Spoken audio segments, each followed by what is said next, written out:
You ask Tiger to solve. This deals with linear equations with one unknown. The final result is y equals 2. Let's solve it step by step. Group all constants on the right side of the equation.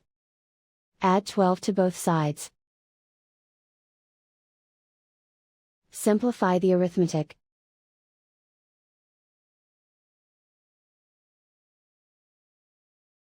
Isolate the y. Multiply both sides by inverse fraction 2/7. Group like terms. Multiply the coefficients. Simplify the fraction.